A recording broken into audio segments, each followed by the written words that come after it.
किड्सू channel को subscribe करें ऐसी ही कुछ अनोखी कहानियों के लिए। कहानी का नाम शेर और बाघ। एक जंगल में एक शेर और बाघ रहते थे। शेर जंगल का राजा था और सब जानवर उसका आदर करते थे, क्योंकि वो सबकी मदद और देखभाल करने में सबसे आगे था। लेकिन बाघ को शेर से जलन थी।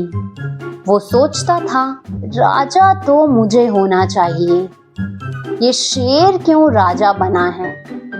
एक दिन दोपहर को जब शेर अपनी गुफा में आराम कर रहा था, तभी बाहर आकर बाघ जोर जोर से दहाड़ने लगा। ये सब सुनकर शेर की नींद खुल गई और वो गुस्से में बोला, कौन है बाहर? बाहर से बाघ बोला, मैं हूँ, जहाँ चाहूँ वहाँ दहाड़ सकता हूँ, ये जंगल सबका है। इतने में एक हाथी आया और बोला, क्या हुआ, क्यों लड़ रहे हो? लेकिन हाथी भी झगड़ा सुलझा नहीं पाया। उसके बाद वहां एक समझदार डॉक्टर कबूतर आया।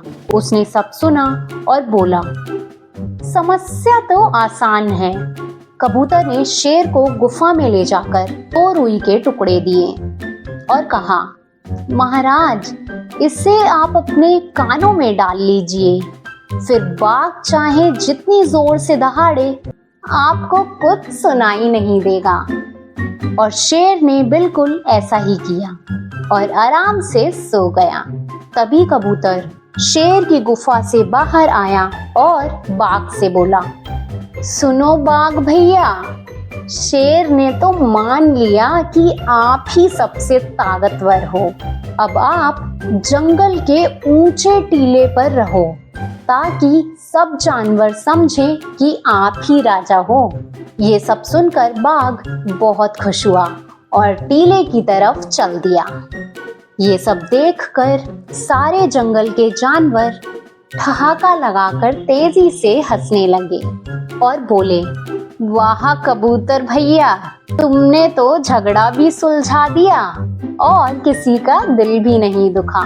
तो इस कहानी से हमें सीख मिलती है कि हमें कभी भी किसी से जलन नहीं करनी चाहिए और हर समस्या का समाधान समझदारी से ही करना चाहिए।